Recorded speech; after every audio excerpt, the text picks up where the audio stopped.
For thousands of years, humans have sung together, creating harmony, beauty, community, and joy. Here on How Can I Keep From Singing, we talk about this ancient and powerful art form, exploring that power, some of the rationales, and some of the how-to. I'm your host, Stuart Stotts, coming to you from rural Wisconsin. My guest today is Jake Johnson.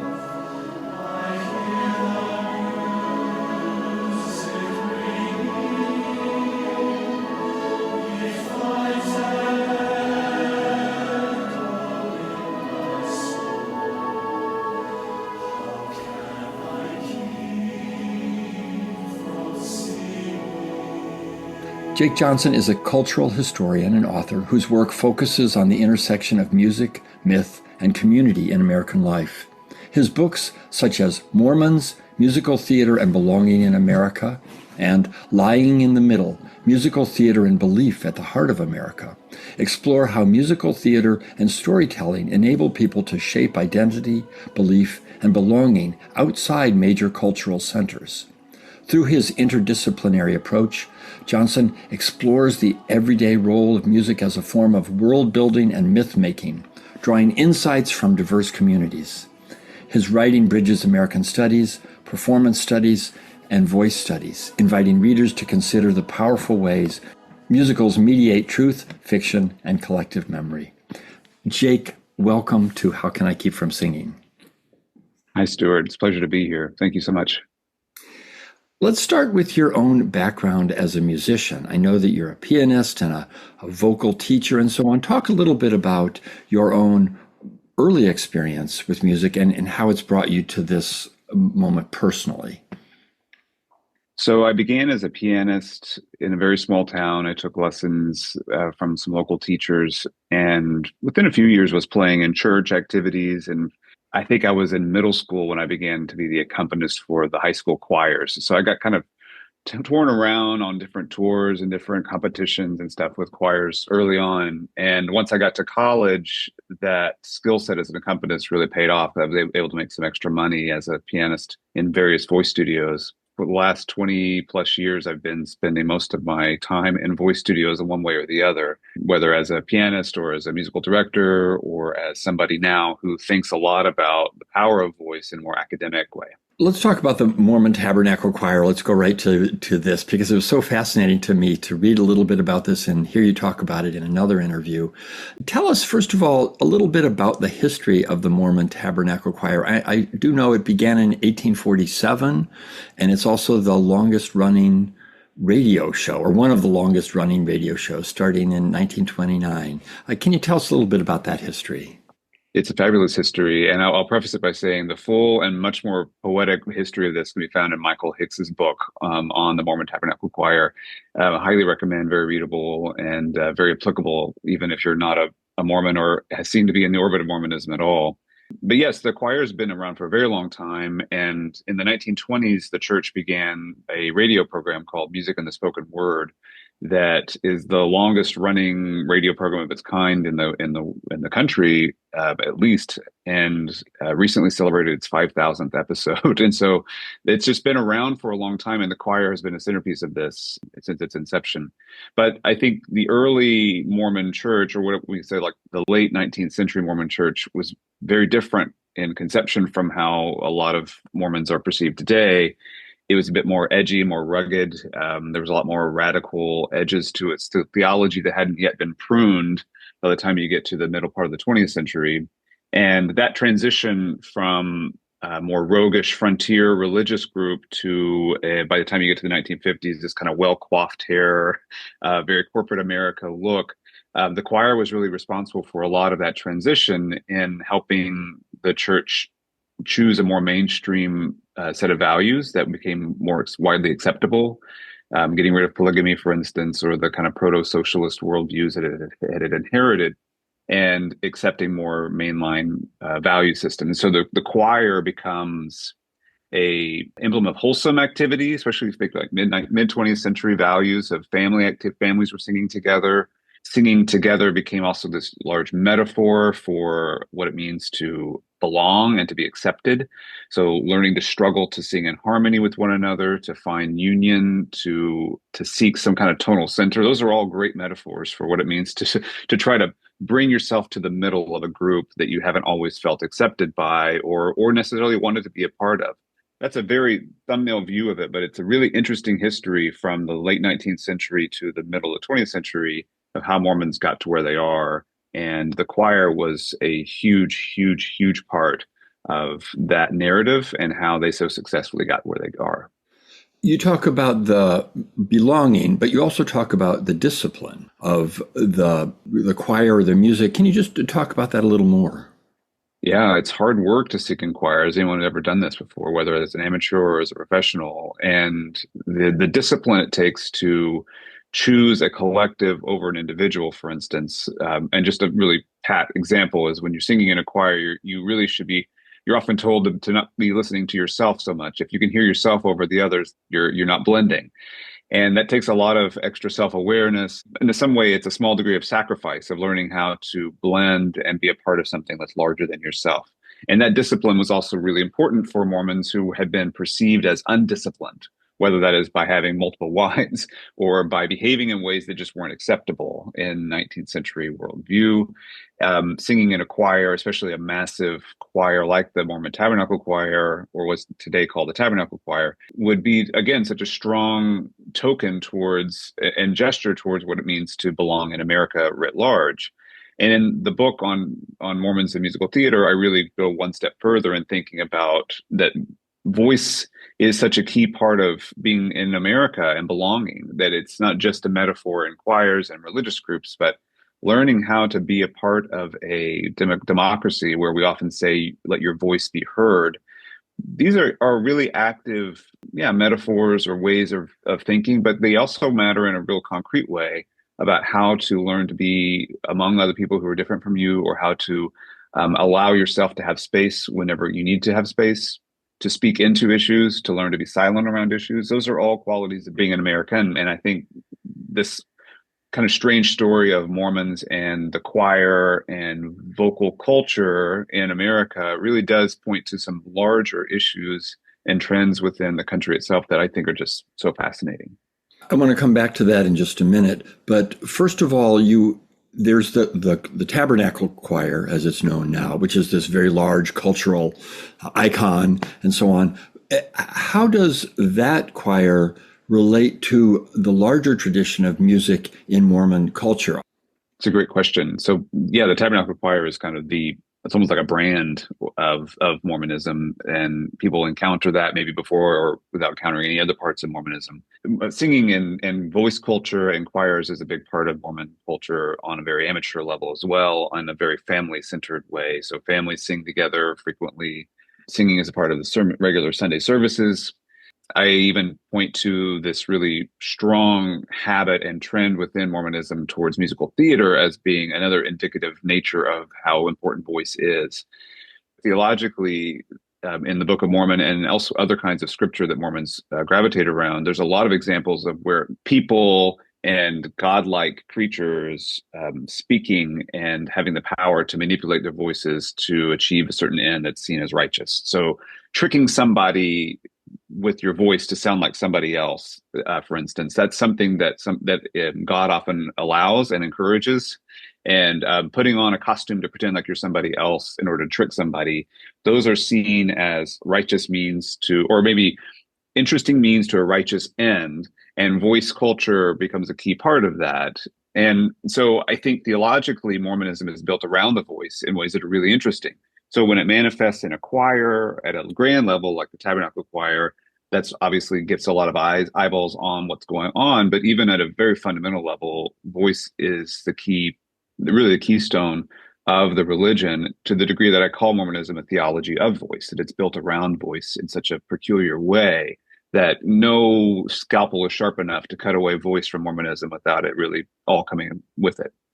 Great. And I want to come back to that term, the theology of voice, because I think it's pretty central to what we're talking about. But first, just a more practical question. When Mormons are singing in families or small groups or whatever, Is it always religious, or is there a secular aspect to the music that they're singing? Oh, yeah, it's a good blend of lots of things, like general American culture is as well. Mormon churches used to, although I don't think this is nearly as common anymore, have what they would call road shows, where different congregations would kind of put on a skit or a talent show night, loosely organized, but sometimes they were pretty tightly knit as some kind of a show, like a production. And kids all the way up to the adults and multi generations would be involved in this. And that might include hymns, but it would often include musical theater tunes, something from Sound of Music. So I think the what counts as being sacred is pretty broad, and that goes back to Joseph Smith's value sets about Mormonism. That it was really the synthesis tool that was able to navigate all the world's things, all the ideas that exist in the world, and discern, like with a little meter, what was true and what about it and what was not true about it. And so Mormons really saw themselves as kind of grabbing all the world's ideas, sifting through them, applying a set of criteria to them, and seeing what is true and what is not. And I think that applies to music as well. So if something comes from Rodgers and Hammerstein and it speaks truth to them, then they're not going to discern about where it comes from. They're just going to say, "Oh yeah, this means something to us, that really we see ourselves in this story." When they're singing together as a community, does it have elements of what I might call sort of the ecstatic experience of being, for example, like a gospel choir, where you're really in the music and or I was raised in a Protestant church where the music is sort of very, you sing the song, but there's no strong feeling there, right? And I'm sure there's a range there, but what are people aiming for? Yeah, there can be a range. I think historically, the singing in Mormonism, I'm thinking again back to the 19th century, was much more emphatic and speaking in tongues. It was much more evangelical, if I could just use a general term, than it is seen as today, which is much more mild mannered, everything kind of a little more vanilla, a little more bland. I don't use these terms negatively. It's just kind of a way of describing the musical scene. And I think that has a lot to do with the church's eventual movement, again, towards that middle ground. Is the more ecstatic religious expressions become either taboo or not something they want to draw attention to. So they accept this more like four-part harmony. We're all singing things that are pretty staid, all in the slowish meter. Now, the Tabernacle Choir does a wider variety than that than you would see in a typical Mormon household or in a service. They're singing a wide range of things with really fabulous arrangements, and they got the whole orchestra with them. So you're getting a fuller picture. But yeah, I think even though there is a wide range of expression within Mormonism, I wouldn't want to paint it in just one color. I think most Mormons would kind of see themselves in a very standard middle of the road style of singing that's not too ecstatic. It's a more reverent, I think, is the word they would use. You've been to hear the Tabernacle Choir, I assume? Yes. You can't really write a book about them without going. That's right. I never have. What's it like to go there to the heart of that? It's very special. So the performances in the tabernacle itself, the tabernacle is an old historic building that was built out of it's kind of a triumph of will. The organ itself is really massive and has a special story attached to it. If you think about these structures existing on the frontier, many, many, many miles away from any other kinds of civilization that would have been privy to building a tabernacle with an organ, for instance, it is pretty remarkable that we have intact these spaces. So that alone is a broad history. Acoustically, it's a really special space. Now, the Tabernacle Choir sings in more places than just the tabernacle, including in what's now called the Conference Center, which is a much more corporate, larger space that the church holds its meetings, its regular meetings in, which is also a fabulous space. You get a sense of this if you ever watch their Christmas programs, which are really wonderful to watch every season. The space is decorated to the nines. You really do get a sense of the opulence that's not opulent in the way that we see with more high church areas. I mean, it's not austere. We get a lot of Christmas trees that are just decorated really beautifully, for instance. That feels really homey, and there's a wholesomeness to it. There's something really American about it, like a huge living room.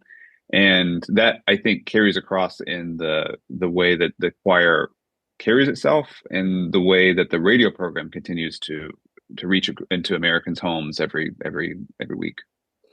And I assume that being part of the audience, the music is just filled with power and washes over you. Yeah, music is something that's fundamentally vibrations, right? So when we're an audience member watching, experiencing a production like that, the music hits you in your body and vibrates all throughout. And there's this really special experience we've all been there. We've all been in a kind of performance together as an audience that we are, in a sense, vibrating together. And there's something really special about experiencing together an event like a choir concert, whether it's as grand as the Tabernacle Choir or, a kid's middle school play, it's still something special. And if we pause to reflect on that, for that moment, we're all in vibrational unity. That's really something remarkable.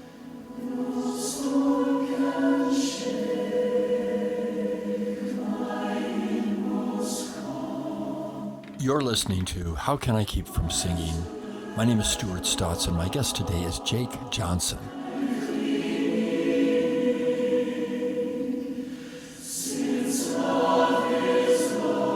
Let's come to this idea of theology of voice, which you talk about. Could you just, first of all, just talk a little bit more about it? I find the phrase fascinating in itself.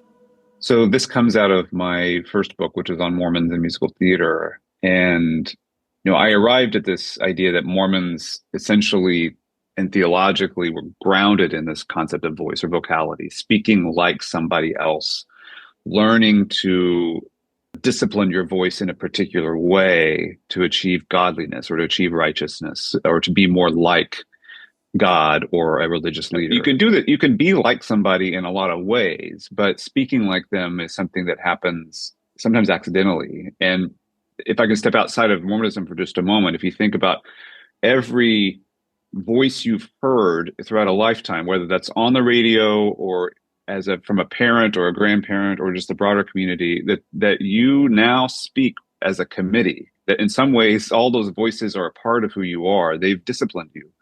So we've been taught in voice lessons, as my friend Mazi Asari calls it. We've all been taught in voice lessons throughout our lives, whether we are singers or not. We have been taught how to be and how to use our voice. And so I love the idea of thinking about when I speak, for instance, to you, Stuart, it's a committee of people coming out. And when you speak to me, it's also this committee. So we are individuals, but we're also grafted onto this larger vocal legacy that's partly genetic and a lot to do with culture. And so when I think about a theology, like a religion that's built around voice, that to me is a really powerful metric for thinking about how the individual and the collective, both in the sense of in the present, but also in the very distant past, how there's this long legacy of sound that comes out with me. The other part of that is that the earth in some ways can be imagined as this resounding bell, like an archive of sounds that has still floating through the atmosphere. And there was one physicist in the 19th century who imagined that actually everything is still vibrating at just at a slower pace somewhere.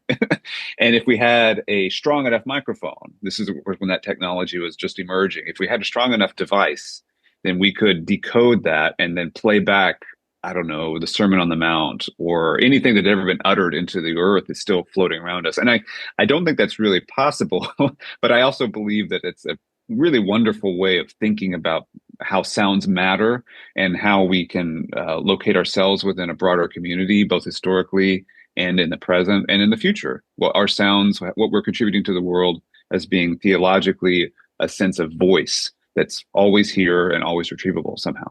So this idea of a committee of voices, it also applies even more specifically to singing, so that whatever we have taken in through hearing music or singing with other people becomes embodied in our voices as we sing as well. Yeah, absolutely. We're like a walking bibliography. We're always citing, like in the sense that an academic is citing. You're always footnoting your various voices, and what's really wonderful is that we're hardly ever aware of that.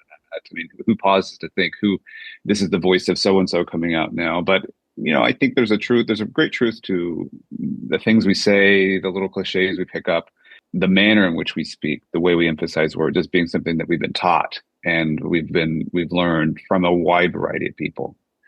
So then to take that one step further, it seems to me that the music that we would hear or make as part of a group singing would have a larger impact than simply the things that might filter into us one at a time through an earbud or a radio speaker. The power to shape voice is even stronger in a community context. Yeah, absolutely. I think of this as the voice showing more than it tells.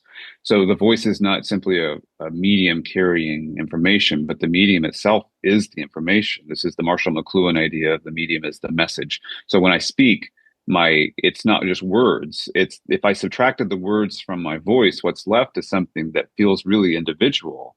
And it can be. Maybe even people have theorized that the soul is attached to this, right? It's my essence is speaking. But it can also be more complicated and ingratiated within other kinds of being, other kinds of people, other ideas. And so, yeah, so whenever we are singing in a choir or experiencing somebody in a choir singing to us, then I think we have an opportunity to tap into this larger way of thinking. That what we're hearing has a very long tail that extends in places that we wouldn't have thought about before. And it's in a way a great practice for living a different reality, for living in a different set of spaces that is, I think, more connected or has more possibility of connection. Yeah, this idea of embodying what you have heard and what you've experienced and embodying that as part of a group as well, then bringing all that you have heard, if you're this melange of sound that you've heard throughout your life, and then how that joins together in a choir, and both the sense of belonging, the sense of individual, and also the sense of, like, as you talk about discipline, that it's not all about your voice. You are part of this larger thing. It's a metaphor, but it's also a very direct indication of what group singing is. How does this get reflected in other group singing traditions? I don't expect you to be an expert on it, but if I think about something like Gregorian chanting, for example, which is way back when choral singing began, you had single lines and they gradually expanded. How does this fit in a larger context? Oh, there's lots of ways. So yeah, this little slice of Mormonism and the Tabernacle Choir is representative of some larger trends, but not exhaustive of them. So there's been a lot of interesting musicological studies of composers like Hildegard, who wrote in this chant style that you're describing, who would have in her monastery, her nuns sing while they proceeded. So they were singing while they moved and did different activities together that were all ritualistic. In her mind, the singing was meant to represent the values of Mary and of birthing Christ. So while they were singing about this, they were also moving through the space in a way that conjured those values and those ideas.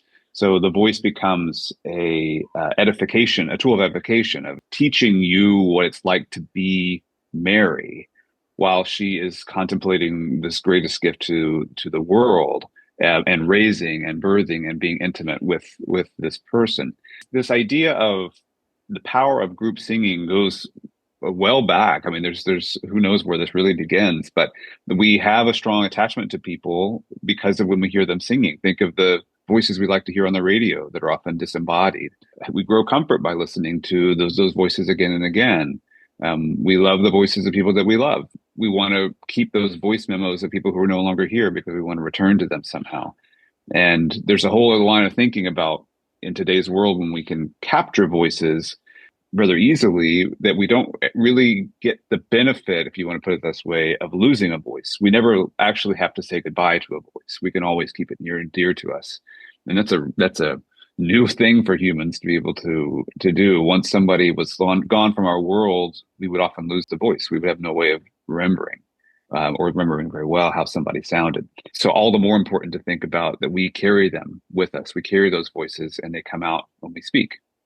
And then there are traditions that feel like recording a voice is not right. For example, I live in a community where there are many Amish people who have an incredibly powerful tradition of singing together. It shocked me when I learned about it, but it's completely live. You don't walk in there with a tape recorder, let's put it that way. So, do you get the opportunity to sing as part of a choir yourself these days? I'm not really a singer, so I work with singers all the time. And yeah, I'll sing with choirs as the occasion arises. But professionally, I haven't sought that out. I work a lot with musical theater, as you can imagine, from the kind of books I've been working on as a musical director and a pianist, and I've spent a lot of time in voice studios of various kinds. So I get to observe and absorb it by proxy, perhaps more than most people are able to. But I gotta say, especially in the holidays, it's just such a strong sense of like we should be singing together. We should be gathering around a piano. I'm tender towards those ideas, or hearing a choir sing in church, singing those songs we love. When "O Come All Ye Faithful" comes on, I mean, who can't join in? I think in society now there is this real sort of push-pull between being entertained and listening and a consumer. And yet when people have the opportunity to experience the power of singing together, something happens. And those opportunities increasingly you have to seek out as opposed to having them built into many people's lives. Jake, it's been fascinating to talk with you here today. I'm deeply grateful for your work and your thinking about all of this. I will put information in the notes about your publications and where to dig deeper into these concepts. But thank you so much for being part of this. I really appreciate it, Stuart. It's great to chat with you and always to think through these ideas together and to think through the power of singing. It's a great project. I appreciate it.